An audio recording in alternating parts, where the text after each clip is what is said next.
June 7th, 1995. Survivor Michael Swart.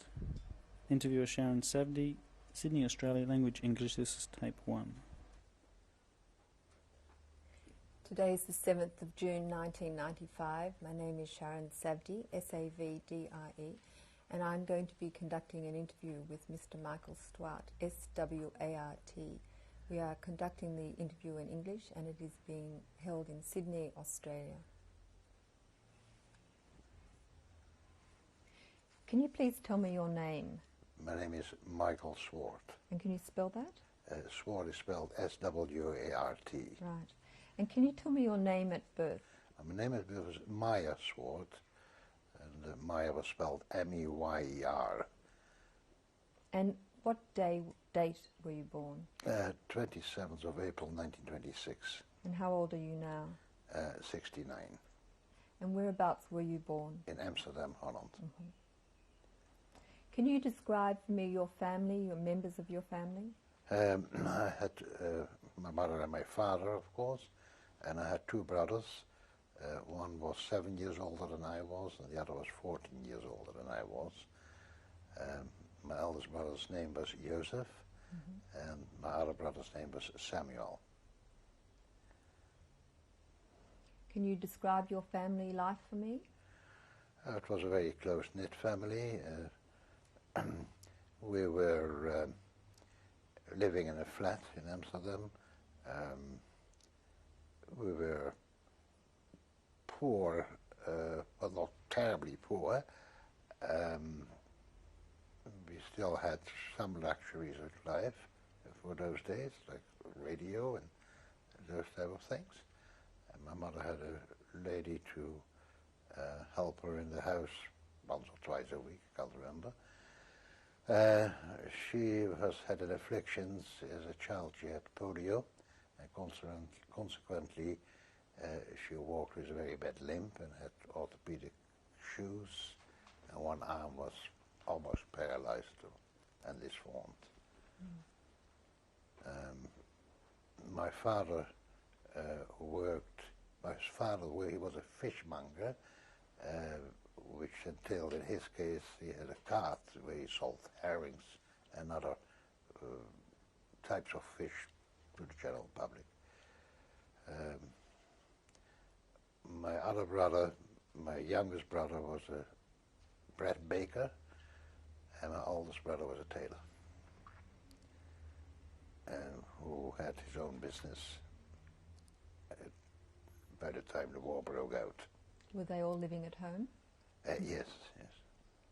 What language did you speak at home? Dutch. Mm-hmm. Can you describe for me the Jewish community in Holland? The Jewish community, there was a comparatively high Jewish population in Amsterdam. Amsterdam at the time before the war had a population of 800,000, of which 80,000 were Jews, which was in 39, 38, 39, swollen by about another, I think, 30,000 Jews who fled Nazi Germany and other countries and settled in Amsterdam. Generally, the Jewish population was a poor population. We weren't wealthy people. Of course, there were some wealthy people, but the majority were ordinary working people. There were lots of Jewish people who were very active before the war in what is now called the Labour Party, and from a political aspect was then called the Social Democratic Party. And one facet of Amsterdam and Jewish life was a high proportion of Jews who were diamond polishers, and their union was particularly strong in promoting various social causes. One cause was, in order to polish, I don't know if this is relevant at all, in order to polish a diamond, one has to have a copper stem to hold the diamond. And that stem, after X amount of time, is discarded. but it wasn't discarded, it was saved. And out of all those stamps were sold, and out of that was created a sanatorium for people who had contracted TB, tuberculosis. And that was called Zonnestraal, which is translated as sun ray. How were the Jews perceived, do you know, by the Pardon? How were the Jews perceived by the Gentiles? Totally accepted in Dutch life. I am not quite sure, but as far as I know, Jews emigrated, or a big proportion of Dutch Jews originated out of Portugal, or out of Spain rather, during the Spanish Inquisition. And indeed, there is still a very beautiful Portuguese synagogue in Amsterdam. And they were, in those days, as far as I can remember of whatever I've read about it, they were quite well accepted by the Dutch community and the Dutch gentry and the Dutch ruling class at the time, though I don't think they were allowed to engage in every facet of commercial life or artisan life, but yes, I think they were quite all right. And by the time my personal experience is, I suppose there is anti-Semitism, and there was anti-Semitism, but it wasn't very prevalent. There was a National Socialistic Party before the war, and obviously during the war, but I didn't have a great following. To sum it up, I think the Dutch population was sympathetic to the Jews through the ages, and all during this during the Second World War. Well, I wouldn't be here if it wasn't for them. How would you describe your family background? Were they religious or? No, my parents were not religious. They were Jewish, and they know they were Jews, but they didn't practice any religion. They were agnostics. I don't know if my mother was actually consciously agnostic. My father was, but she didn't practice any religion. There was no. Well, we had a Shabbos dinner, but we didn't make Shabbos as such. We had Pesach, but we didn't have cider. I remember I did have ciders at neighbors, but not in my own place. How did you identify with being Jewish then?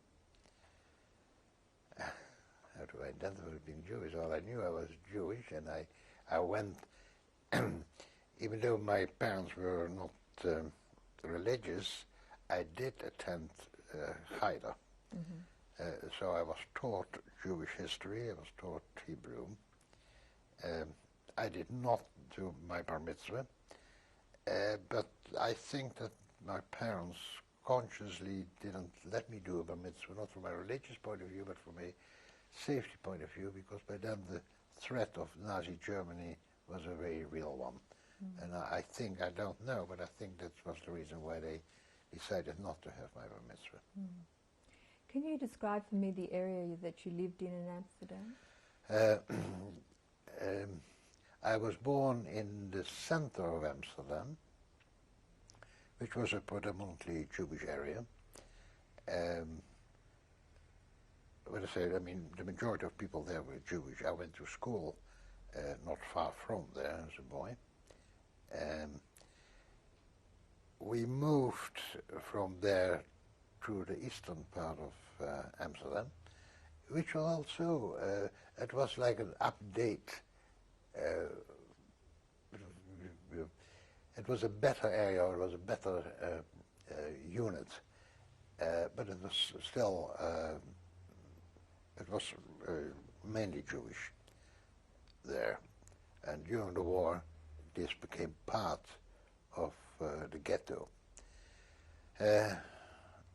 the area I was born in was on the fringes of what was then, well, let's say a voluntarily ghetto, where practically only Jewish people lived, not because they were forced to live there, but by choice they lived there. What schools did you attend?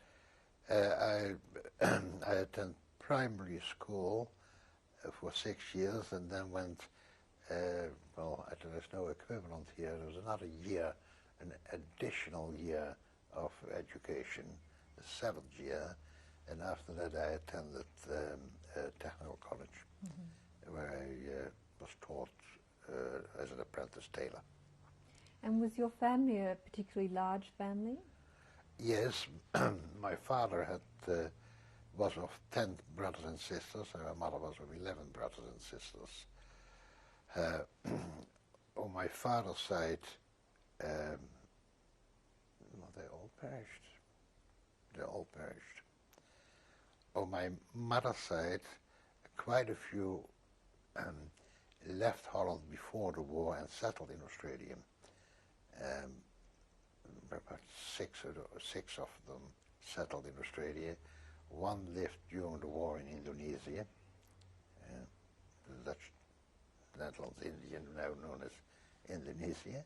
They were interned there by the Japanese, but they survived, and then came also to Australia. Of the ones who lived in Holland during the war, only one survived. Yeah. So would No, you... I'm sorry. There were another one lived in Belgium and fled during the war to Spain and then eventually settled in America, so they also survived the war. So did you see a lot of your grandparents? Yes. My grandfather, who was a widower, lived actually in Antwerp with his daughter, with one of his daughters, but it was customary for him with Pesach to come to Amsterdam and spend Pesach with us, which he did also in 1940. But in May 1940, the war broke out in Holland, and consequently he couldn't go back, and therefore he lived with us, but he perished also during the war. My grandmother on my father's side lived in Amsterdam. She was also a widow. I never knew her husband, my grandfather, and we used to visit her, or she used to visit us at least once a week, but she also perished during the war. Was your family aware of the rise of Nazism in Europe? Yes, yes, of course, we were very much aware. Well, my father was so much aware that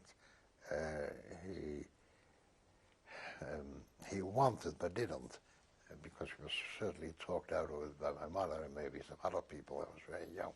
But during the Spanish Civil War, he wanted to join the brigade to fight Franco in the Spanish Civil War. But he didn't. But I remember the great arguments going on. How old was I at the time? About 8, I would say. It was about 1935, the Spanish Civil War. I was about 8 years of age, so it's all very vague by now. So do you remember your parents talking about what was going on in Germany? Yes, yes, I do remember. I do remember that there was anti-Semitism and that Jews were being persecuted. I couldn't say that I knew it in fine detail, but I knew things were happening there. But I was too young at that time to even comprehend it, and I think my parents may also have shielded me of that conversation. I can't really remember that much about it. Did you ever experience any anti-Semitism when you were going to school?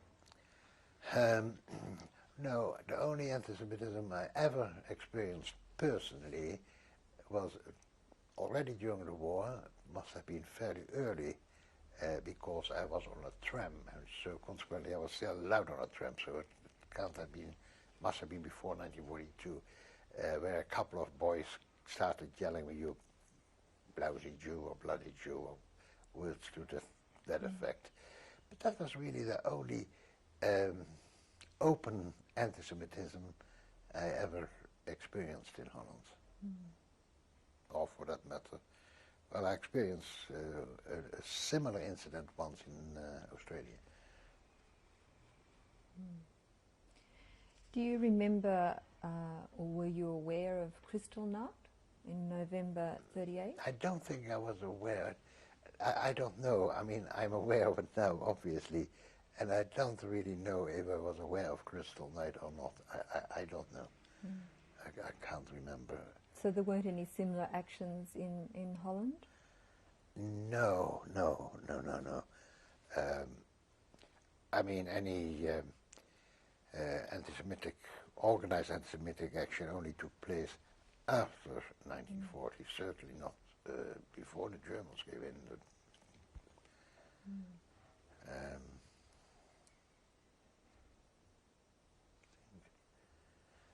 was an incident where my brother was involved.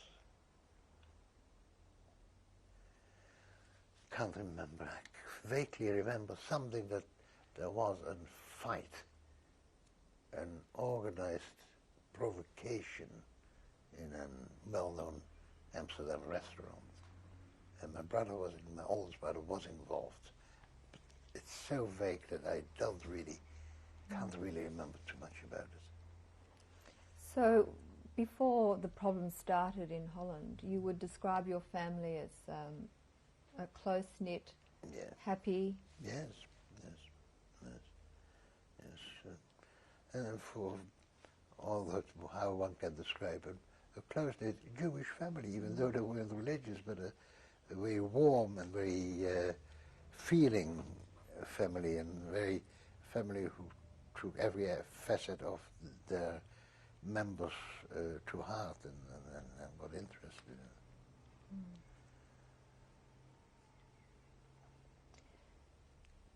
Were any attempts made to leave that you're aware of? No. So what do you remember then of September 1939? September 1939, I remember that war was declared, and a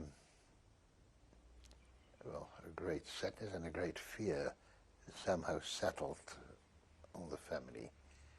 I think that's the best I can describe 1939. It's still, somehow we clung to the hope, well, Holland has been neutral in the First World War, surely Holland will be neutral now. Naive, wishful thinking. Certainly not living up to reality, as facts have proven later on, of course. So did things change after 1939, or was it pretty much the same until... Pretty much the same. People were occupied with war, or they were preoccupied with war and its consequences, and I suppose certain consequences were felt, maybe supplies, I don't know. As I say, it's too long ago, and maybe not important enough in my mind, after all what has happened, to ever try to recall that type of event. Well, do you recall the event of May 1940 when Holland was occupied? 10th of May 1940 is very much etched in my mind. 10th of May, we woke up early in the morning, but at dawn, must have been about 5 o'clock in the morning. It was just getting light. We heard planes, we heard anti-aircraft guns, which we didn't realize at the time that it was anti-aircraft guns. There were commotion in the street. 5 o'clock in the morning, usually everything's very quiet. There were lots of people in the streets, so we went to have a look, and we were told that Germany has invaded Holland. And, we were tense and lots of anxiety and fear, I suppose. My brother was in the army. My eldest brother was in the army. He was mobilized in, I think it must have been 1939. And that was, of course, an added worry for my parents. Well, the war only lasted 5 days, so after 3 days, I think, they bombed Rotterdam. We were living in Amsterdam, but fourth day they bombed Rotterdam, and the Germans gave an ultimatum that if we would not capitulate, they would bomb Amsterdam and Utrecht, which were the other main cities. But by that time we were overrun anyhow, so it was all over in any case. My brother did survive that part of the war. He did survive the entire war, in fact. So do you remember what your parents talked about at that stage? Do you remember conversations? Well, the most concern was my brother in the army, and the other concern is what will happen, but, you know, and again, hoping that things won't be as bad as they were. And indeed, in the early part, nothing really happened. I mean, in 1941, nothing happened.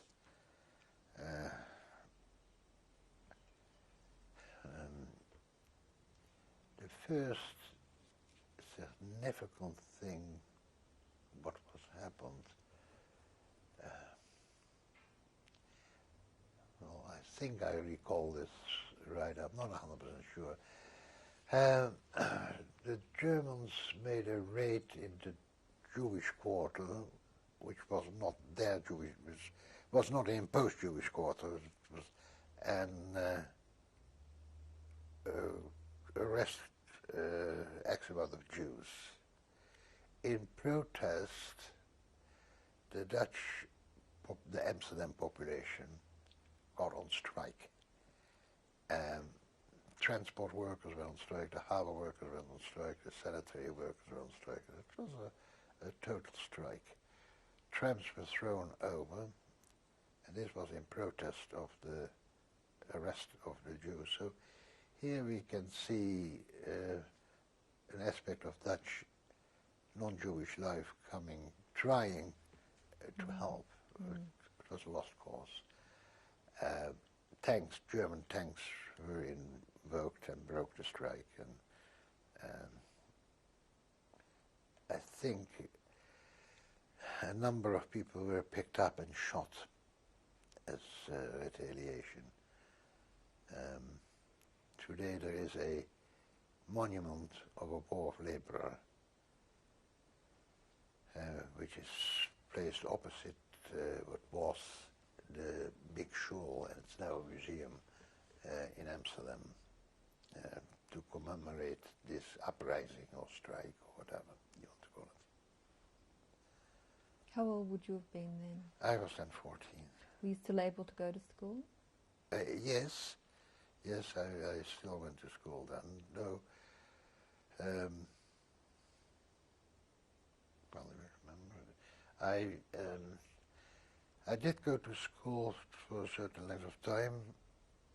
I'm not sure if I finished my technical college schooling. I think I did actually. And then I went to work as an apprentice tailor. I went to work as an apprentice tailor with my brother. Which brother was that? The oldest brother, who had his business. He had a tailoring business in Amsterdam. Was that Isaac? No, that was Joseph. Joseph. Isaac was my father. Oh, sorry. Joseph was my oldest brother. Well, in January 1941, all Jews were ordered to be registered. Uh-huh. Do you remember that?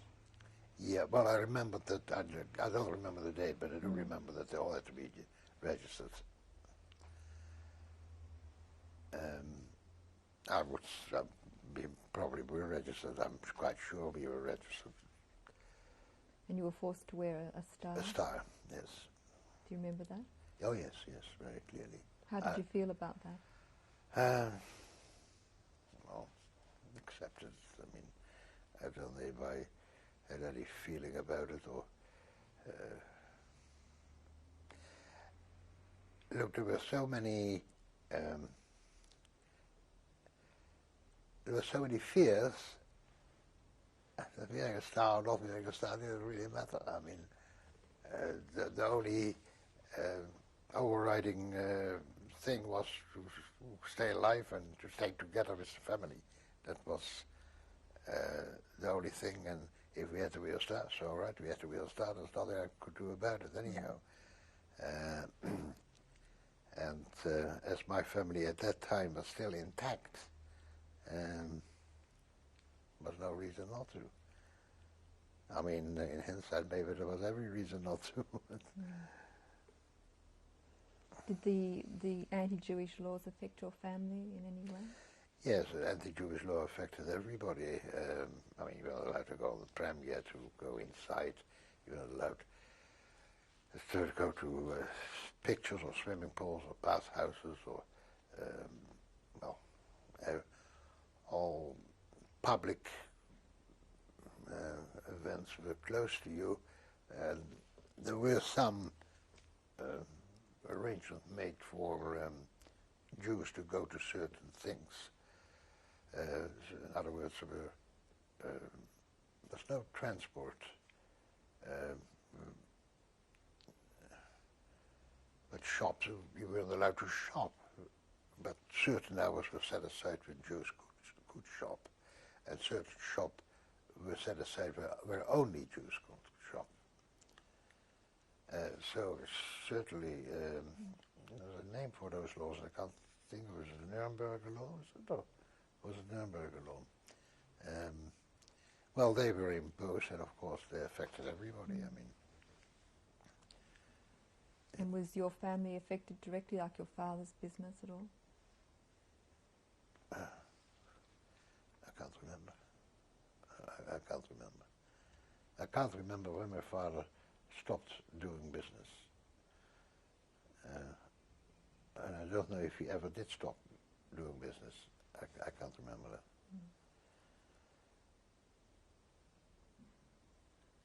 You might stop there. You were telling me about the laws against the Jews and how they were affecting people. Do you remember any other incidences? No, not really. I mean, life was not unbearable.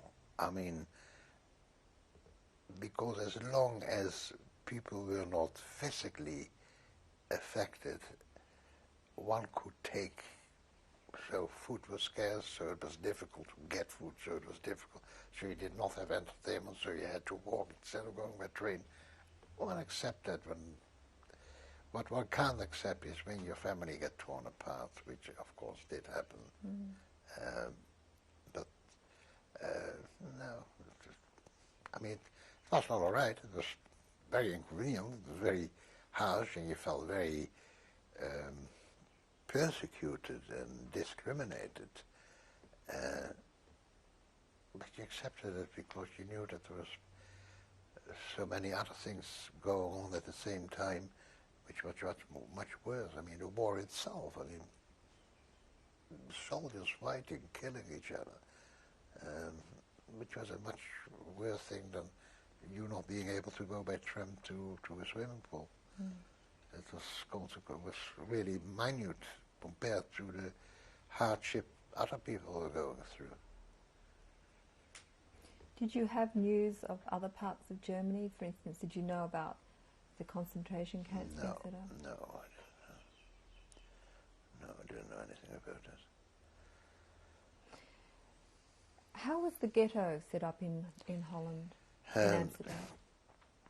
And there was an area in the eastern part of Amsterdam set aside, which was already predominantly populated by Jewish people, but the Jewish people who were not living within that area were forced to vacate their premises in Amsterdam, and for that matter outside Amsterdam, and find or was allocated accommodation within that ghetto.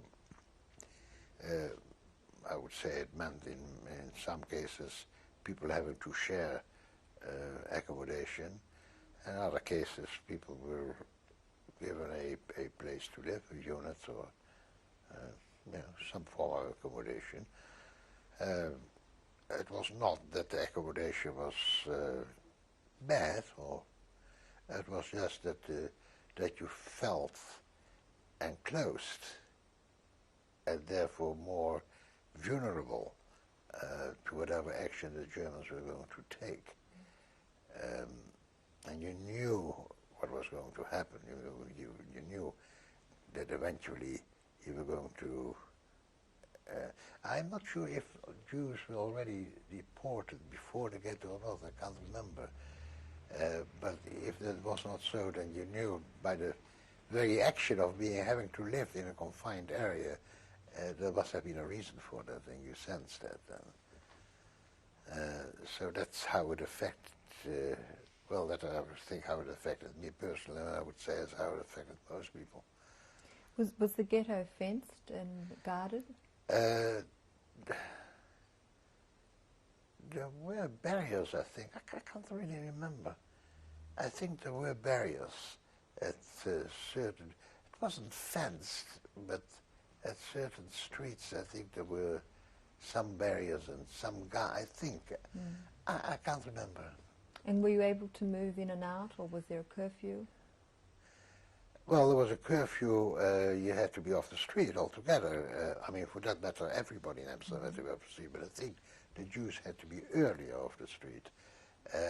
But I think you were allowed outside the ghetto within those curfew hours, as far as I can remember. So who was living with you in the ghetto?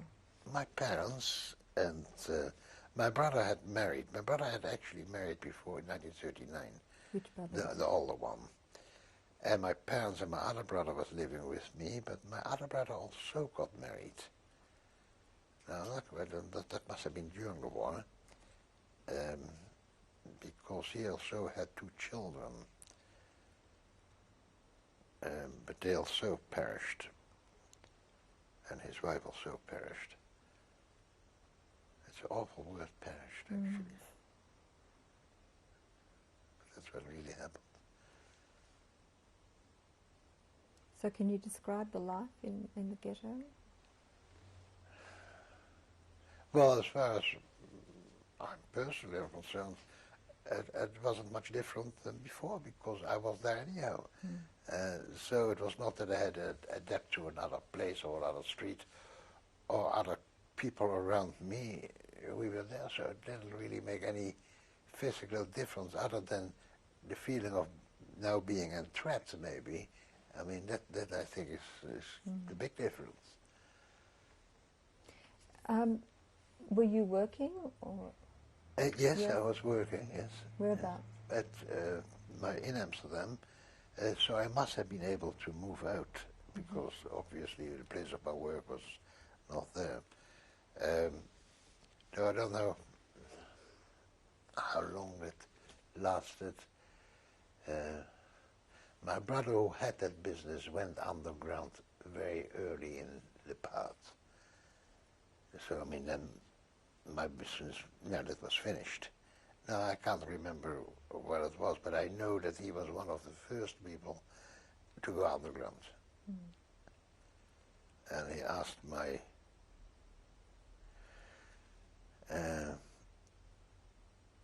mother to come underground, so if he asked my mother and not my father must have already gone then. So, well, I would say he would be underground is somewhere in the early first half of 42, so consequently by that time I was not working any longer. And I would say by that time my father was already deported, and I lived with my mother. And my other brother, who was married, did live at home, but he in order for him to make a living, he was trading on the black market like ration coupons, and he was picked up and sent to in a camp in Holland, and we were notified that he was shot in that camp. How did your family react to that news? Well, my father was gone already. My mother was heartbroken, of course. I came home, and she had that message while I was not home. And she was, well, not hysterical, but very distraught, and kept saying, "They shot your brother, they shot your brother." And that was very hard.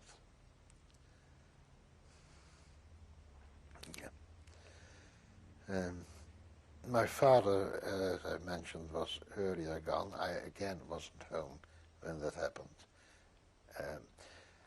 My father always said that if he is being arrested, or if, first of all, he always said if he is asked to go somewhere, he wouldn't go. And if they came and got him, he said, "I will fight them," and he did. They came to get him, and he went to fight them, and my mother told me they pistol whipped your father and knocked him out and took him. And that's how I knew that my father was gone.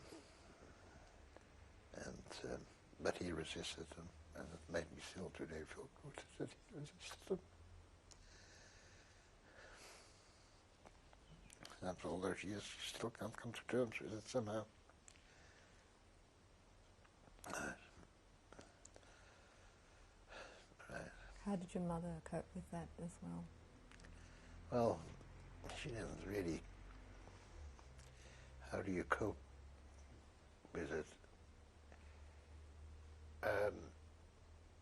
You don't cope with it, but you have to. I mean, it's not a contradiction. I mean, you got to cope with it. She still had me. She still felt she had to care for me, and I think that probably is how she coped with it. I mean, when one loses a loved one, it's always very hard, whatever the circumstances are, but you cope with it because you've got to cope with it. I mean, it's and especially if there were still reasons to cope with it, and I think I was probably the best reason for her to cope with it. And we stayed together, and just the two of us, that was all what was left. Was there a Judenrat set up in the ghetto? Yeah. There was, and in fact I was one day there to try. I knew somebody there who was a secretary of the Judenrat. He was fairly high up, and I was told to go and see him. He is a very distant relation somehow, and I went to see him, and that particular day, and he said, "All right," he said, I'll give you a job, and I'll give you a spare." And naively, you thought that would save you. It saved some people for some time. But at that particular moment, that when I was there was a whole lot, there were obviously only Jews in that building. And there was a whole commotion going on, and they said, the Grüne Polizei. In Amsterdam, was the Grüne Polizei, was a Sicherheitspolizei, and they were the ones active in arresting Jews. There was, in other words, there was a raid on the premises, and I fled through a back door and jumped some fences and finished up in a shed where there were all tools, a tool shed. It was actually an institute, the grounds of an institute for old people. And with me were a few other boys as well. And we just hid in that shed for hours on end, not afraid to come out, but eventually you had to come out, and we did come out, and they were obviously gone. They had arrested, indeed, quite a lot of people there. But I was safe, I was lucky, you know. I mean, this is, I mean, that was over. When I talk about these things, I mean, the one thing was you had to try to stay alive, whatever the cost, whatever. I mean, that you were focused on that all the time. I mean, the moment I heard the movement, I didn't ask any questions. I just left. I knew I had to leave. I knew, yeah. So I survived that one. Had you lost your job, had you? Have I? Had you lost your job working as a tailor? Oh, yes. I mean, my brother went underground, so his business closed down. His business must have been taken over by a verwalter. You know what I'm talking about when I say a verwalter? Verwalter was people assigned by the German or fascist authorities to take over the Jewish businesses and carry on the Jewish business in that place. So I think that is what has happened, and I think that is why he went underground. But of course, the business was finished, and consequently my job was finished. I didn't work anymore. So how did your family support itself then? I don't know. It's a good question, but I don't know. My mother, you know, as I told you in the beginning, we were poor, but she must have had some, I mean, they always had some money stashed away, I know that. And she had some diamonds, and she had some jewelry. And not that I'm aware that the jewelry was ever sold. I don't really know what happened to the jewelry. But she had some money, obviously, to survive. And I don't know if there were any organizations to support her. I have no idea. I don't know. But I mean, we ate, and you know, she must have paid the rent, and I don't know. I really don't know how we survived. I mean, by that time I must have been about 15. I should have known. I mean, I don't. Were the Dutch population helpful towards the Jews? Yes. They were? Yes, they were. They were. I mean, the majority was not anti-Jewish, but the majority, like in most societies, don't want to stick their neck out. Because it was when you say helpful carried the consequence of danger for them. So the majority of people don't want to expose themselves to danger. But at the same time, they did not drop you in, and if you were really in need, if it was the difference between putting somebody away for a moment or letting that person fall in the German hands, I would say the majority would help. But the majority of people were neutral, and a proportion was helpful. Now, without trying to take any credit away from those people who were helpful, what motivated them? To a degree, the injustice, people who were very moral inclined and found the immorality of it all too much and therefore felt they had to do something. But also, to a degree, the motivation was that they were very anti-German. The Germans was the enemy, and wherever they could oppose the German or be negative towards what is German was positive for them, and it was therefore positive to help the Jews. So without taking credit away from the high moral ground of it, I think still that also was one of the motivations. But as I say, the majority of the people stood by. We're not out to harm you, but we're not prepared to help.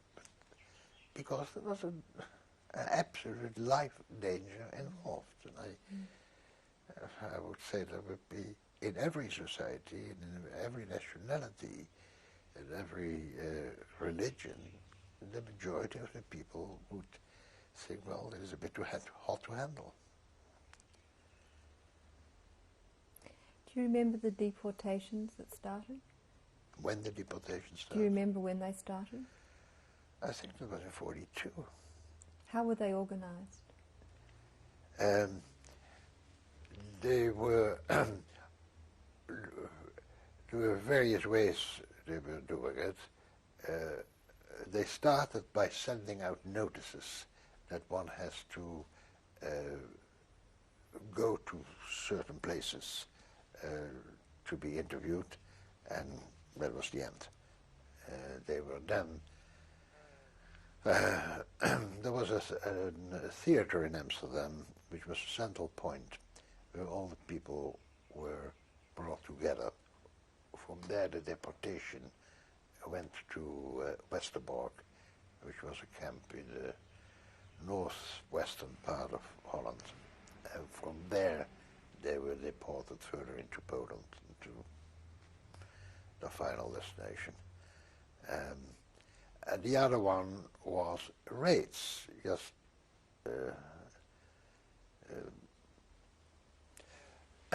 no, the other one was they came with a name, because I remember one night they came storming up, and again I was only with my mother then, and they came up to our unit.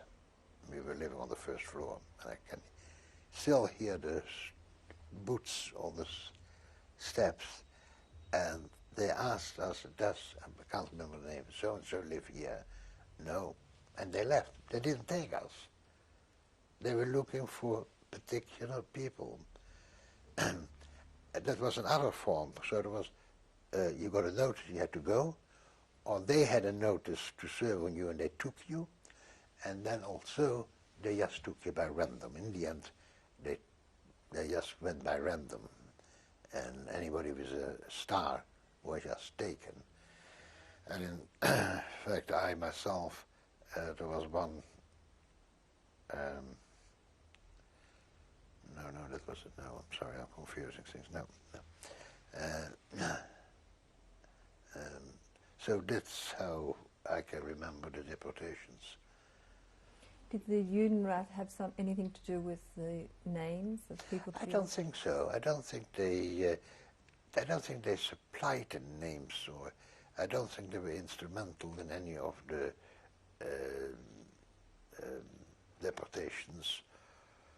I think they were trying against Veen. There was a professor and a big industrialist who was heading the Judenrat, and they were genuine, trying to protect, but they were naive. I mean, we were all naive. We all thought we could talk to these people, but you can't talk to those people. They only believed in violence. But I don't think I don't know enough about the Judenrat really to say were they instrumental in, were they collaborating? I mean, that's what it really amounts to. I don't think they were collaborating. I hope not. Mostly they didn't have a choice. Well, they had a choice of not doing anything. I mean, that goes back to what I earlier said of the majority of the people who stayed neutral. But they tried to do something, and if that would mean that they would have to collaborate, then I don't know. I mean, who am I to judge? I can't. I don't know. Do you know the circumstances of your father's deportation? No, other than what I told you, that he was knocked out, and also I was later made aware that he died in Dachau. I'm not sure of the date. I've got the date. He died in Dachau on the 15th of December 1942. That's all I know about him. Well, can you tell me about your mother's deportation? My mother's deportation, I came home and the Green Bullets, were in the process of taking her down. And they walked, as I told you earlier, she was affected by polio and walked badly. She was a big woman. And they walked towards a group of other people they already had also taken down from various places. I followed her, and they marched her, literally marched her, for quite some time to a van, which was quite some way away. And I followed her, and I resented so much that she had to walk so fast and she couldn't. And I couldn't do anything. And even today, this being so impotent of not being able to protect her.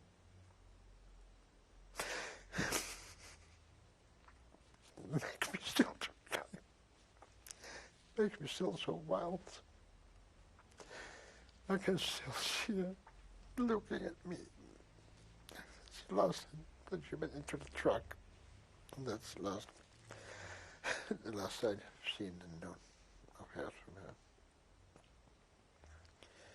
But the sight of her being so distraught, the only consolation I have, she didn't want to go underground because she said they were very devoted to each other, my father and my mother. They were the most devoted couple. I know, and the reason why she didn't want to go underground was she wanted to go to her husband, and she believed that she did go to her husband.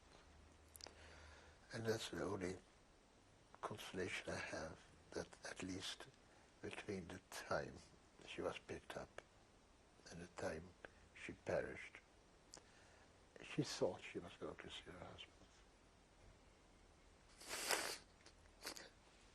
husband. Yeah, that's it. Whew. Right, okay, sorry. Did she say anything to you as she left? No, she only looked. I think she was afraid to say something to me, to identify me, I think. And I didn't say anything either to her. And I can't really remember if that was because I was afraid or because I didn't want to upset her further. I don't know, I really don't know. But no, we didn't talk. We looked at each other.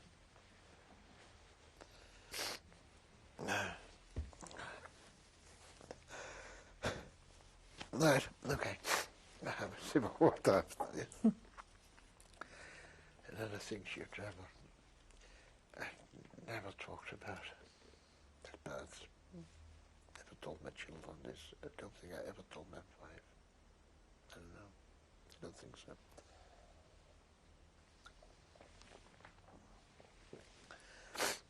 Right, okay. So what did you do after that? Well, I still had another aunt in Holland. So by that time I had lost my family, my direct family, and lots of my indirect family, uncles and grandparents, they're all gone. But both my brothers were gone. One was underground and one was shot. My father and mother were deported. I was on my own. How old would you have been then? Well, 43, 60. I remember after my mother was gone, I went home to where I lived. I remember I didn't cry when my father was killed and my brother was killed, because I think I was trying to console my mother and therefore I didn't cry, I think. I sat down and I did cry for a couple of minutes. It's the only time. in my entire war years that I cried. I remember a neighbor came down to see if there was anything they could do, a not Jewish neighbor. And I said, no, look, don't worry. And they left. Yeah. I didn't want, I couldn't bear to talk to anybody at that moment. And then I went to,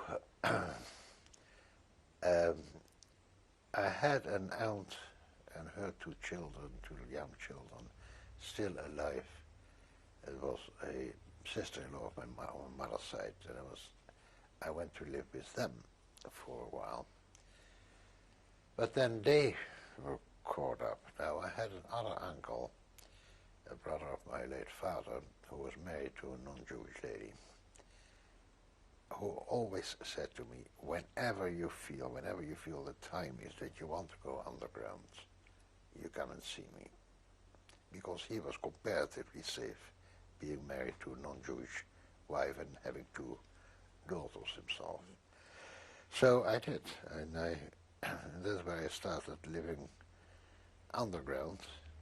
I say underground, I mean I lived in their place, which was on the third floor, fourth floor of a building. They had a unit. I wasn't allowed to go outside. Most of the time wasn't allowed to go near the windows.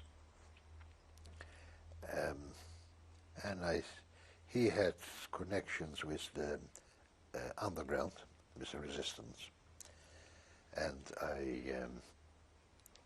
I stayed there, and the underground arranged ration coupons for me. But at times we were warned and told that it was too dangerous, that they were expecting a raid in the neighborhood, and then I had to be moved to some other place for a little while, which we did at some intervals. And there was one particular incident which always kept in my mind. I had to be moved to a place about 30 kilometers or 25 kilometers from Amsterdam, a place called Haarlem. In that place, my brother I knew was underground. I did know his address, but I wasn't going there.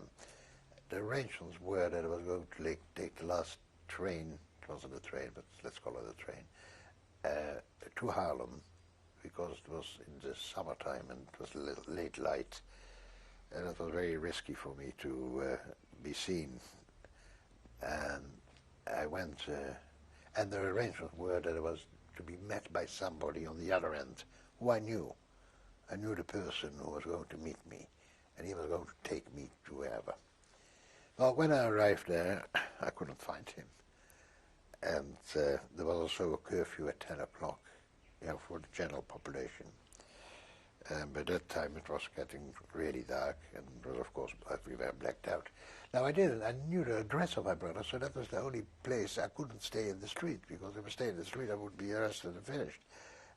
So I asked somebody where the Grotto Street is, and it told me, and I kept walking. It kept getting later, and I kept getting lost, and it kept getting closer to 10 o'clock, and it became 10 o'clock.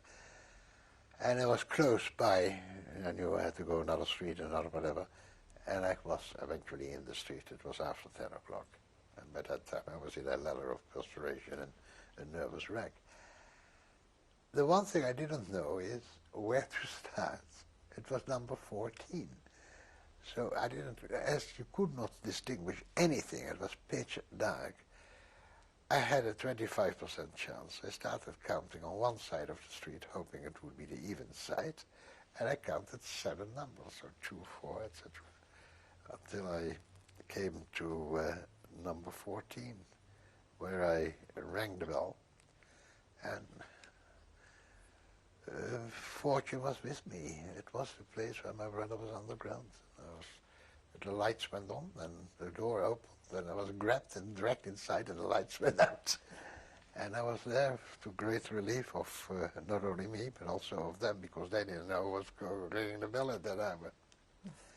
So that was that. Sharon Savdi interviewing Michael Stuart. You were telling me about life in hiding. How difficult was that for you? Well, it was, I was in a very friendly environment, being with my uncle and aunt and my two cousins. But of course, being 60 years of age and rather active, I was confined in a comparatively small place, and I couldn't do anything what a 16-year-old person would do. And I remember very clearly that I used to sometimes try to look out of the window, which I wasn't even allowed to do, but I did. And I saw boys on bikes, riding their bikes. And all I could think of, if I ever could ride a bike, because I was so jealous of those boys who were free and could just ride a bike, and I too couldn't. And, well, so how easy was life? I shouldn't complain, and I shouldn't even, because compared to so many others, I was very fortunate to live in a very friendly, I had a wonderful aunt.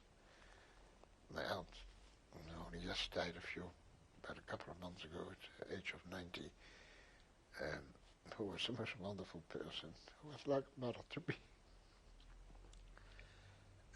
And my uncle was a very wise man, and who taught me lots of things and let me read books. He was an avid reader himself and had a great many books, and I had a great lot of time. And so, all in all, from that aspect, that wasn't hard, really. I mean, I say, occasionally I was allowed, in the deep of night, just go for a walk around the block. It was a big treat. But at the same time, I felt very uneasy and sort of, is it worth it, you know? I mean, but sometimes I just had to spread my wings, which were severely clipped. So, well, I stayed with them for about a half a year or so, I think. And but then it became too difficult, too hard, too dangerous rather, because the underground felt that it was not safe enough to be in my uncle's place. And, well, I don't really know exactly why and what, but the reason I know was that it was too dangerous. It became too risky for me to stay there. So therefore, arrangements were done. Now, during this period, I had no false identity papers. But again, my uncle, through the underground, through the resistance, and also the man who was hiding my brother in Haarlem, who was in the resistance, arranged for two gentlemen one day to call into our place and to issue me with a bogus identity card. And I remember very clearly that I was asked, there was told beforehand to make that they will ask for a donation, which of course I gave for the resistance.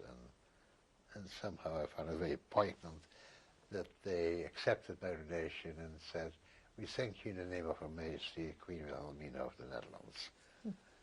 And yeah, I thought it was something which somehow I remembered. And then they arranged for me to go to the southern part of Holland. And the arrangements were made that I had to go one day to Central Railway in Amsterdam and wait in front of a particular area, that somebody would come over, a lady would come over to me and ask if I was Martin, which was by then my new adopted name. And she then would issue me with train tickets. No, she would take me into the station, buy the train ticket, and then give me the train ticket, because I didn't know where I was going to.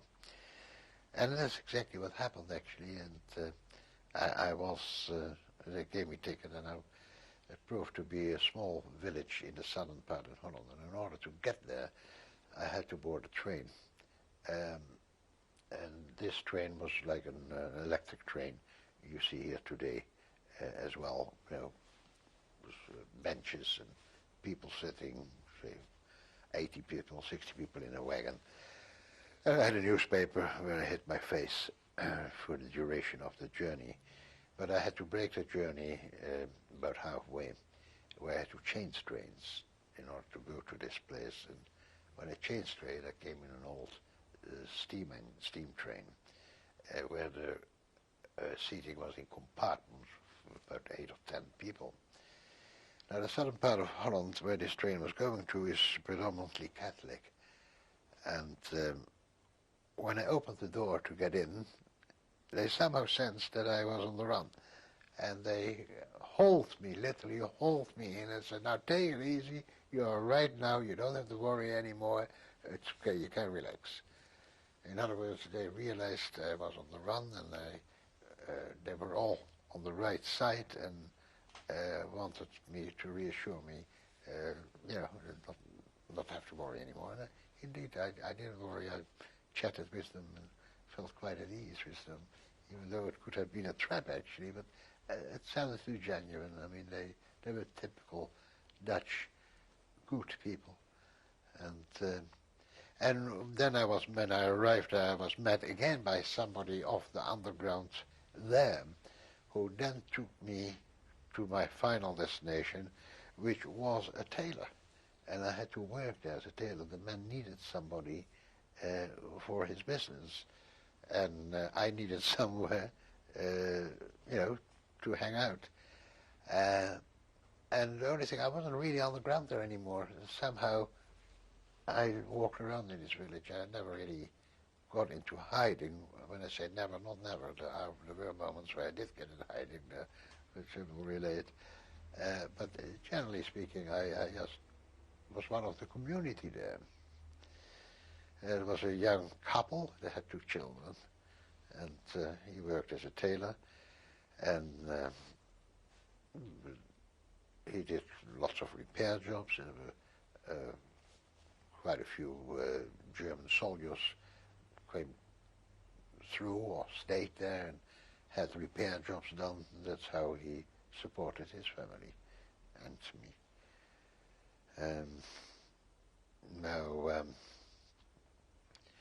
this was by then 44, and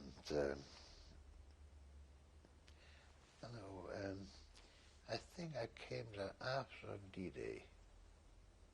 It was June 44. Or was it before? I'm not sure. I came there somewhere mid 44. And by then the fortunes of war had certainly changed into the Allied favor. It was only a matter of when and how long, and can we survive. And then came the what is it called? The bridge at Arnhem, The Bridge Too Far, the film The Bridge Too Far, which was somewhere in September. And we were not very far from there actually, and we saw the planes, hundreds of planes coming through. We knew that an assault was being placed, being in progress, but of course it failed, which was a great disappointment. And the next thing was a offensive by the Allied forces, and it happened to be the Canadian forces, from the southern parts, from Belgium into the southern part of Holland. And I was about the point where they came in, where the Allied came in Holland, was about 60 kilometers from where I was. And I remember very clearly I was waiting on the road for them to come. And but unfortunately, they stopped 7 kilometers at a little, small, narrow, lousy canal, and they stopped. And I was still not liberated, and I could see, and they stopped for 10 weeks. And in other words, where I really was, it became nobody's land. I could see the Germans on the one side and the English on the other side, and I could see the Germans taking the English prisoner of war. I could see them marching through the little village, and guns were being fired all the time, of course. I mean, yeah, we had no electricity. Oh, I forgot the whole story, I'm sorry. Just before you start that, can you just tell me how difficult it was for you to pass as an Aryan in that part of Holland? Were you ever suspected of being Jewish? I suppose the population, I would say, knew that I was Jewish. I come to a point where some of the German soldiers accused me of being Jewish, and I used the word accused because I reacted as it was an accusation, as I reacted with great indignation. How dare they call me a Jew, which was my only protection, of course. But the population, I would say, must have known that I was Jewish. But another incident, as I told you, the southern part of Holland is predominantly Catholic. The province I was is a province of Limburg. On Sundays, the entire population of this village went to Sunday Mass. But there was one person who didn't go, and that person was me. I never went. And this particular Sunday, the Sicherheitspolice came and arrested all men between the age of 15 and 60 to work as slave labor, not in a concentration camp, but in a German work camp. And consequently, I was the only person who was neither 15 or 60 who was still walking around, because I didn't go to Mass. But a couple of days after that, they still did a house-to-house search to see which people they missed. And the lady I was underground with called out, "Martin, be careful, they are next door, they're searching the houses, get out." And I did get out from the back, and I ran through some meadows and fences and so on, and I ran into an orchard, and I climbed an apple tree. And I climbed as high as I could climb without falling out. And I stayed there for 5 hours. I heard the Germans actually underneath the tree, but I was afraid to come down, even though they had gone, of course, by then. But I was afraid to come down until I had to come down. I was hoping that somebody came looking for me, or the woman came looking for me, or somebody that I was assured that it was safe, but it happened, and I just happened to come down, and it was safe, so I carried on. Now, I was still working as a tailor there, in order to, provide for the lady and the two children. What was the name of the family that you stayed with? The name was Paap Bubbe, Andries was his name. I can't even remember the name of the lady, unfortunately. And I'll come to another story about that. Why do you think that they took you in? I don't know if it was because they needed a tailor or they wanted to protect a Jewish person. They must have known that I'm Jewish, obviously, because first of all I was brought in by the underground to them. I think a bit of a combination of both, I would say. It suited them, and also it sounds harsh, it sounds ungrateful what I'm saying, but I think it's a true reflection of what it was. I don't think they would have taken somebody who was not a tailor, let me put it that way. You know, and I mean, naturally I didn't get paid, I didn't expect to get paid, but with food and lodgings there. I mean, that I think was the motivation. Did you have any contact with your brother at that time? No. Did you have any contact with any other Jews in hiding? No. Do you think that the population around that village was aware that you were Jewish? I think so. Or some of them, I would say. I think so, yes. Well, what actually happened one day, I was still working as a tailor, and some German soldiers came to have something repaired and so on. And one day this particular German soldier came in with a repair job. Right, okay. And in the night time, there was no electricity, and there were lots of German soldiers around the area. I used to lock the doors because I was 16 or 17 at the time, and the lady was a young woman, about 30, I would say. So I thought I'd better lock the doors. And for 1 hour, and the situation was, there was a back door, there was a laundry, and a kitchen, and we were sitting in the kitchen reading with a lantern, a carbide lantern, I don't know how you call it in English. It's a gas. You create a gas out of little bits of stone, you put water on, and the gas comes, and you can light it. Rather primitive. But that was our pastime, we did some reading. And this particular night, during the day this soldier came in, I must have forgotten to lock the door in the back, and he came barging in with his gun drawn and telling me to put up my hands, which I didn't do, and asking him, what's going on? I recognized who he was. I said, what's going on? What are you doing? He said, I'm just joking, sort of some joke. And he sat down and he started to talk, and he looked at me, he said, and asked me if I would like him to take me through the lines to the Allied forces. And I said, no. I said, what's the sense of that? I said, eventually I suppose they will come anyhow. I said, why should I expose myself to such danger, to go through no man's land, to be shot up at, and to be killed? I said, I have no particular desire to go through the Allies. I said, I suppose eventually they may have come here anyhow. I said, but no. All right, end of story.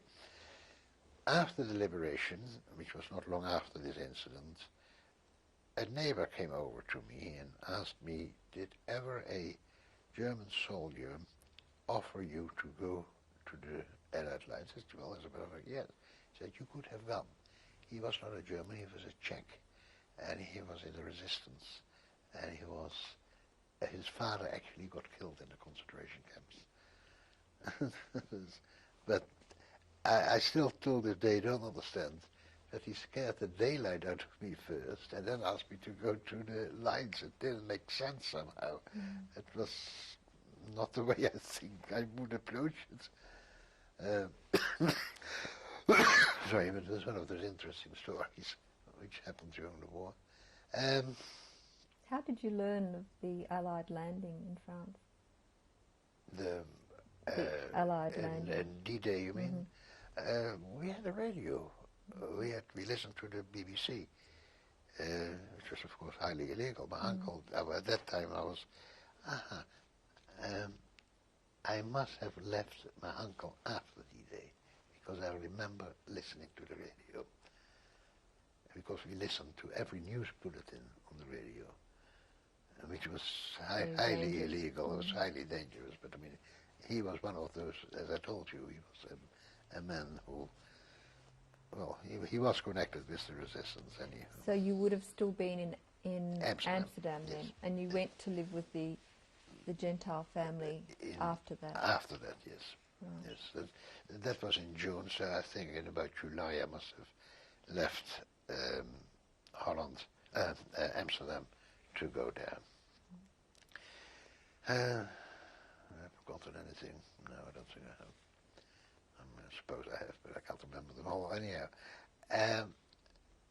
Now, as I said, it was 10 weeks before I was eventually really liberated, which occurred on the 18th of November 1944. In the morning, I saw a couple of German soldiers in our backyard running, and that were the last German soldiers I saw. And shortly after lunch, at 1 o'clock, I actually saw the big Sherman tanks rolling up the road I was waiting. I think I became hysterical, and I kept running on the road, shouting. I couldn't stop shouting, "Free, free, free." This was all I could say.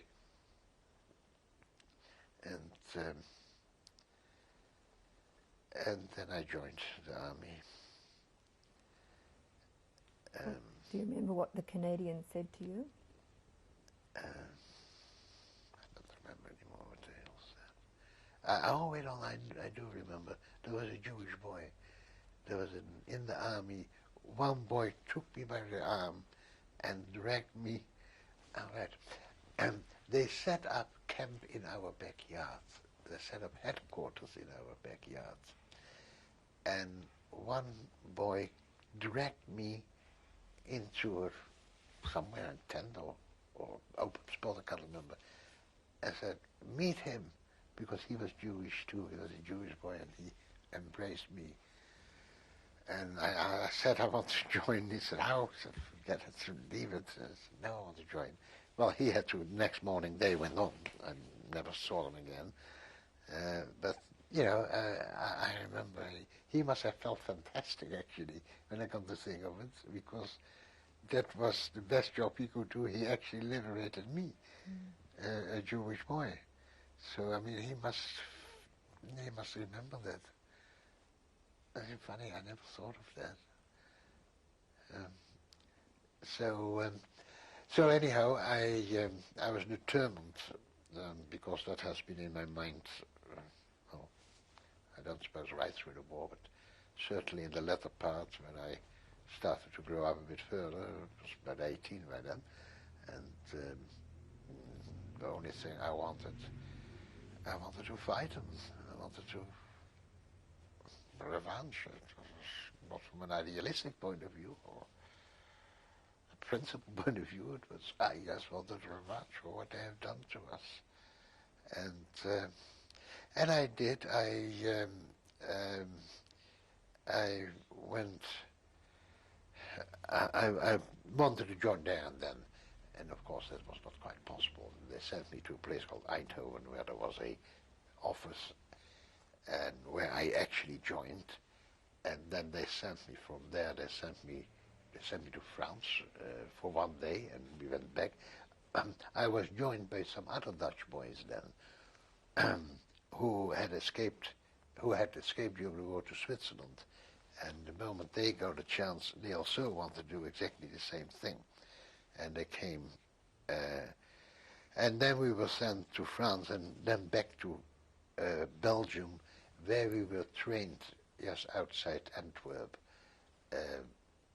for 6 weeks by the commandos. It was an intense commando training for 6 weeks. Then we were sent into Antwerp first for a few weeks, and we didn't do anything. We just were there. And I remember Antwerp at the time was under fire from the V1 and the V2 rockets, and they were falling all around us. And I also remember one day I wanted to go to the pictures with some friends, with some mates from the army, and I was standing in front of about 10 boys, and there was a Western film on, and I said, no, I'm not going to see a Western film, I don't like that. So 5 of us went around the corner to another theater, just nearby. The other 5 went into this picture theater. While we were in the other picture theater, an explosion, lights went out, dust came down. The picture I didn't go to was hit by a V2. The 5 boys I had to identify were all 5 killed. So somehow, somewhere, I had a lucky star. So, well, then after a few weeks in Antwerp, we were then sent to the province of Zeeland in Holland, which is in the southwestern part of Holland, which was partly in the hands of the Allies and partly in the hands of the Germans. When I say partly, Zeeland is made up of a series of islands. We were on one island, which was Allied, and across the water, which was about a kilometer and a half wide, was another island. The island we were on was called Tolen. The place I was in a bunker was called Stavenisse. The island across was called Schouwen-Duiveland. On our island we were, and there was also a group of French commandos. Their job was to attack the other island with the Germans. Our job was to repel any German attack to us. We stayed there for about 6 weeks, and then we were relieved by other troops, and we were sent into the northern, northeastern part of Holland, where we didn't really do anything. But then we got into Germany, and I then had the pleasure of being part of a group to guard a German prisoner of war camp. So there's some irony somewhere. And there, from there, the war ended in May 45.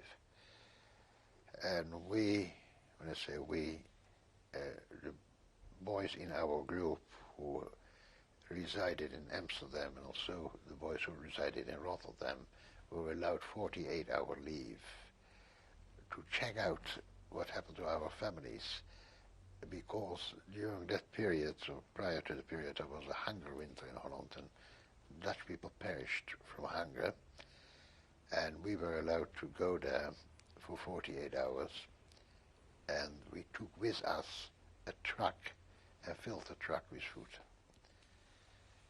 So I then went to my uncle and aunt, when I was underground, and an incident happened on the way, which I never forgot. The driver of the truck drove us exactly to the address where we had to be, because we had all this food with us, we couldn't walk with it. And this particular boy said, yes, the next street to the left, next to the right. He said, yes, this is the street where the flag is hanging out. He forgot that every house had a flag.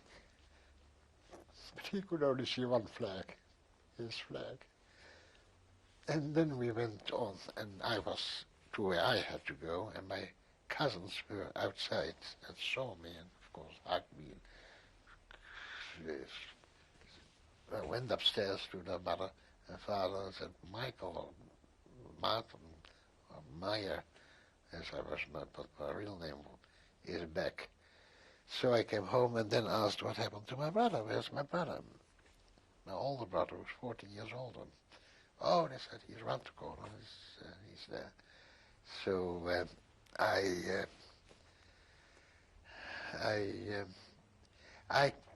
I want to go. No, realize I left him as a little boy. I came back in full battle dress. It's a bit of a laugh. And when he saw me, we just embraced. And to this day I can feel I had my rifle on my shoulder. And we embraced, and that rifle came clanging down. And I just embraced. And that's how we met. And I actually was one of the first Dutch-speaking soldiers in Amsterdam, because people approached me as I was walking and started talking English to me, and I answered in Dutch, and they looked absolutely startled and surprised. And I remember I didn't want to eat anything, because the food I'd taken was for them. But those other people made me eat, and I bread out of tulip bulbs and a cream which was air. And one man had a very big treat for me. He said, you must eat it. It was a pickled cucumber. They had to share it with me. And, well, that's about the end of my story. What were the scenes that you saw there before the war ended? Can you describe them? I was in a place called Dusseldorf, which was heavily bombed during the war. It was absolutely in ruins. And I had great pleasure of having my pictures taken on top of the rubble. And somehow gave me a sense of victory, I suppose. But, well, it gave me satisfaction. The camp, which was in a, I can't remember the name of the place, but it was written down somewhere. It was in the countryside. Well, it was a prisoner of war camp with watchtowers and guards. We were part of the guards, and the Germans weren't allowed within 5 meters of the wire. And we used to have great pleasure in throwing down butts of cigarettes within this 5 meter, which made them come closer, and we just let off some gunfire. We didn't kill them, we weren't allowed. I mean, yeah, you couldn't. And so, but they jumped away just to pass them. I mean, it sounds silly, it's like a boyish prank, I suppose, but What was the reaction of the German people when they knew that the war was lost?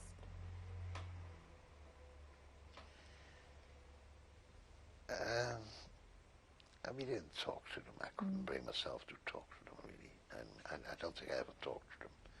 I mean, I don't even know if they tried to talk to me, but I couldn't talk to them. So what was the atmosphere like then in May 1945? Despair. Despair. Despair, I would say.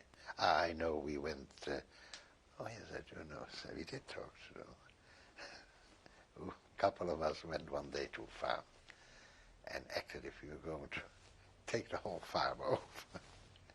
And we wrote everything down. And we said, you have to get out within 24 hours because we're taking the whole thing over. We did it, of course. We wrote down how many cows he had. And I would ask him how big his land was. Well, I don't know anymore. All stupid things. But I do know when we went to Amsterdam, to take the food to Amsterdam, that we requisited a cow. And one of the boys slaughtered the cow. He took fresh meat with us to Holland. We just took a cow. And, I mean, what does it matter? What does it compare to the atrocities? We took a cow. It's such stupid. But no, I don't think I talked to them. I couldn't talk to them. I know I was in Germany and I was sitting in, well, not a canteen, but a place where we had a coffee or something. And actually the first broadcast I heard about the concentration camps, where I heard what had happened, not even in detail, but you know, that they had liberated some concentration camps and the terrible scenes and things they found there. And I remember that I had to get out of that place. I couldn't stay, and I just walked in 7 days, I think. And I walked on a road that was in the country. And I don't think I was rational at the moment. But 2 good friends of mine, 2 real mates, unbeknown to me, walked behind me. And they could sense that I was distraught, and then came next to me and somehow protected me of myself, or they supported me. I think that's the way of expressing it, until this great well of anger and sadness subsided, and I came back. You know, went back to the thing, to the barracks. And So that was probably when you realised the reality of your parents. Yeah, yeah. And then came, I was face to face with it for a moment. And then, of course, after the war, one sees his family. I don't know if you know what I mean. You walk in the street and you look and say, that's my mother, that's my brother. But they weren't. But if there's the slightest resemblance, you think it's them. You hope they come back. And you know they won't. And even, well, not now, I mean, I wouldn't be alive now anymore anyhow. But until, say, 20 years, 30 years ago, you somehow sometimes hope maybe they are alive. You somehow never give up. But, you know, it's not there. I mean, my mother was born in 1890, so she couldn't be alive anymore anyhow. She would be 105. And she was not a very healthy person in any case. But no, I remember straight after the war, for a couple of years, you keep looking, you keep thinking, is that not my brother there? And but it isn't. I mean, it passes, of course, as time goes on. Were you able to find out from the Red Cross what actually happened to them, or not? No, I found out, apparently the Dutch government somehow got all details of where and when the Dutch people perished. And in Israel, in Vet Yashim, are books which has all the people in it. And I went to Israel, and I did see the names of all my family, and also of my wife's family, little cousins, and my brothers, and uncles, and so on. And you know, they're all recorded where and when they died. And I didn't tell you that earlier, but I actually saw it myself there. I remember visiting Vet Yashim. That's one of my motivation why I went to Israel, because I wanted to go to Vet Yashim. And we were as tourists on a bus. And we came there, and with some other tourists. And as I came in, it really grips you. And there was an American lady standing next to me, and said, "You think you mind if I take pictures?" And I just left. It somehow spoiled or upset me. And I went back the next morning, and before it opened, I went very early in the morning. There was nobody there. And I waited till it opened, and I went in by myself. And I absolutely broke down, which after today's performance, I think you can easily understand. But I was very glad I went to see that, because somehow I felt that's the grave of my parents and other family. And it was very moving. So I think that's about it, except that I... Do you want to tell me about your friend Morris? Yes, Copeland? yes, that's what I want to tell about. Having not had a great youth, because I was a very shortcut youth, I did not have a great many friends as a young child, a young boy, though I had one, a dear friend, who I never forgot. We grew up together as children. We went to school together. We went to technical college together. We even went together to the same boss. We worked at the same place. He was deported to Westerbork. And to show you how good a friend he was, and after a few days, a letter arrived to me telling me that if ever I was deported to Westerbork, not to do anything at all, not to answer anything at all, but to ask for him, because he will be able to keep me in Westerbork. And that's a friend. He was deported himself. He was there, and all he could think of was me, his friend. And I really want to dedicate this film to his memory, because there's nothing of him left. And maybe this is something, Maurits. Thank you for being such a friend. Oh.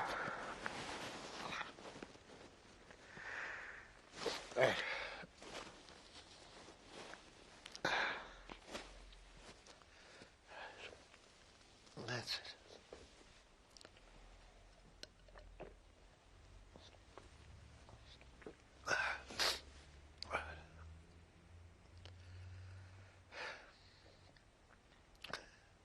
I've upset you too, I think.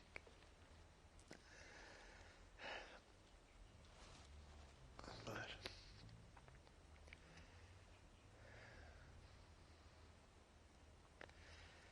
it's this story is nothing compared with the poor people who perish in the concentration camps. This is but a little facet of it. They were the ones who suffered. And whoever is going to see this film, remember, let it not happen again. Please, please, whoever, let there be no discrimination of any sort to any people, to any race, to any color, to any creed, because it's a dreadful thing for this world. Please, don't punish people for no reason. That's about all I can say. Do you want to tell me briefly how you met your wife? I met my wife, well, I went with my brother to Australia in 1948. The reason we went to Australia and not to anywhere else was because we had a great deal of family here. We had uncles and aunts here on my mother's side. And I actually met my wife very, very briefly shortly after I arrived, because I had family living in Sydney where I arrived. I also had family living in Melbourne. So after a little while in Sydney, I went to the family in Melbourne to see them. And I was out visiting an uncle, and Ankie, who was then about 15 or 16, walked in, looked at me, said hi, and left. And I didn't see her for the next 7 or 8 years. And then she went, look, as young people, we used to go to Melbourne for a holiday, and Jewish and Dutch Jewish and non-Dutch Jewish and other Jewish people entertained us, and we did the same for them in Sydney. So one day, Ankie and her brother and some other people arrived, and I took Ankie out, and that's how I met her. And that was in 1955. And we got, well, we met in 1955 somewhere. We got engaged shortly after. No, she went back to Melbourne. She lived in Melbourne. I wrote a few letters, and, well, she came to live in Sydney. I don't know why. And we got engaged, and shortly after we got married, and that's almost 40 years ago. And it has been a very wonderful marriage. I mean, it's, my parents would be very proud to see us, because they had such a wonderful marriage themselves. Well, I really shaped it all. I can compare favorably with that, and that's saying something. Has Australia been a good place for you to live? Yes, I love Australia. I adore Sydney, and I love Australia, and I think it's a wonderful place. And I don't let's say that from an economic aspect, but just from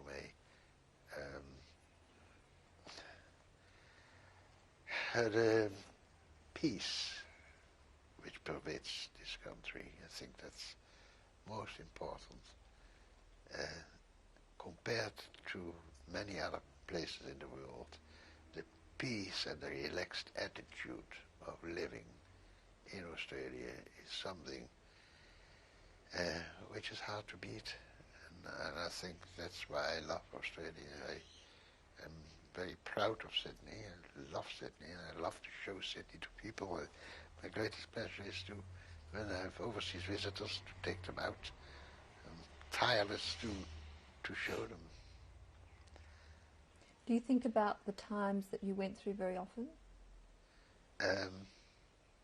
Yes. As you call very often. I mean, I don't think of it every day, I don't think of it every week, but I think of it regular. And somehow, and I try to avoid this always, but somehow when I'm together with my contemporaries, somewhere, somehow, the conversation always seems to talk to the war experiences. And I often ask myself, why do we have to keep talking about it together? I mean, if I talk to outsiders, okay, maybe I'm telling them something they don't know. But we know, and we keep talking about it. Why? And that's, to this day, I don't know why. But it always seems to come up. I mean, if I say 10 meetings, 10 different groups of people, at least 3 or 4 times, and then the war will be discussed.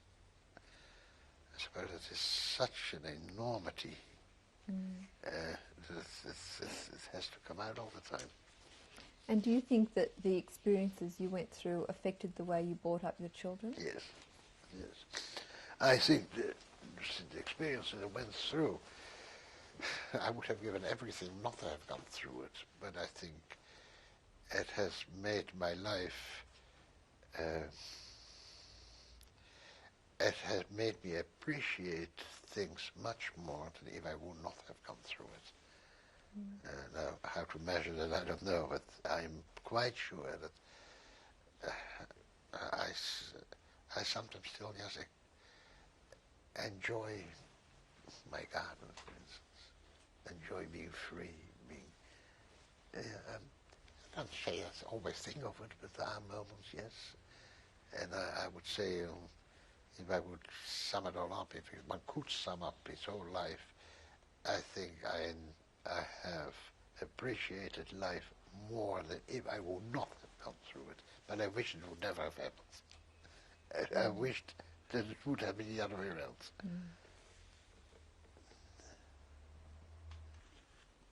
Can you tell me about this photograph? This is a photograph of my father and mother, and it was taken on my father's 50th birthday, which would have been in 1938, or to be exact, it would have been on the 19th of December 1938. And how old would your mother have been? My mother would have been 48. And it was taken in Amsterdam? It was taken in Amsterdam, yeah. Thank you. And this photograph? These photographs are my grandparents. These are my mother's parents. My grandmother I have never known. My grandfather I have known. In fact, I'm named after him, because his name is Meyer, and so is my name, Meyer. I'm not quite sure when this picture was taken. What was their surname? Gans, Gans. G-A-N-S, and the maiden name of my grandmother was Doof, D-O-O-F. Thank you. And this? That's me, in all my glory. It is exactly 50 years ago. I must have been 19. I don't know, maybe a little bit longer. It must probably a bit earlier. But 18 or 19 I must have been. It must have been 19. It was just before I left the army, and we all had our pictures taken before we left. And that's the Canadian uniform? Yeah, well, it's an Allied uniform because they all had the same uniform. Right. Thank you. Okay, and this photograph? This is in Germany, in Dusseldorf, and I had great delight of picture of me being taken on top of the rubble of the bombed out city. This was also in, must have been somewhere in April and March, April 45, I would say. Mm-hmm. Thank you. This photograph? Well, this is the same thing, really. It's also Frankfurt on the rubble. I suppose I couldn't get enough of it. Okay. And this one? That's the same thing again. I mean, as I say, it gave me great pleasure. Okay. And this is well, there are just some of the group of boys I was in the army with, and we must have been leaving for somewhere or arriving somewhere, I can't remember. some. Were they aware that you were Jewish? Yes, oh, yes, yes. And how There did were they... a few more Jewish boys in there. Is that right? Well, didn't react to it all. It's me somewhere kneeling down on the right-hand side, but it's very little, you can hardly see me. Thank you.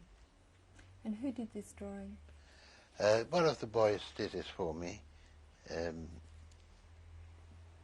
This is a drawing of the prisoner of war camp. This is one of the watchtowers where we stood on to guard the camp. Okay. Tell me about this book you're holding. Well, this is my Army Service and Pay book, which you get issued with. I mean, it took some time for me to get it.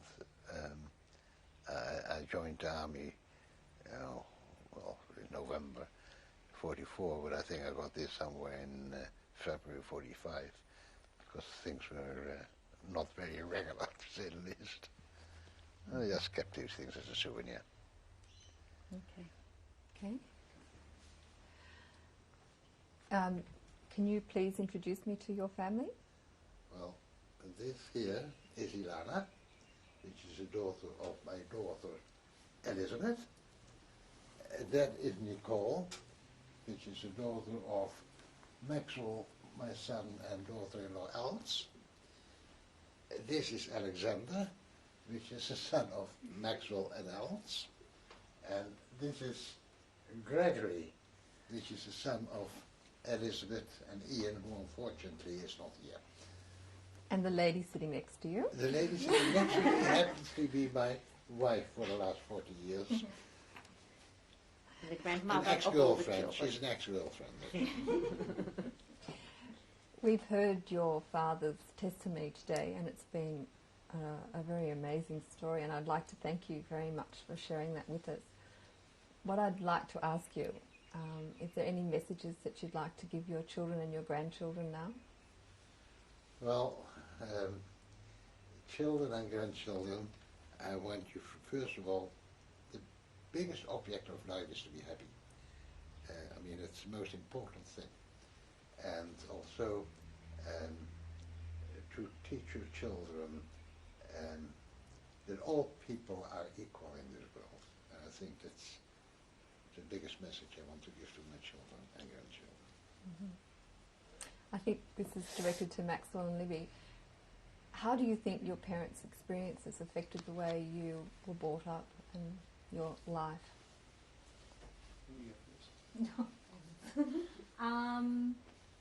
Just that they taught us, well, of course, right from wrong.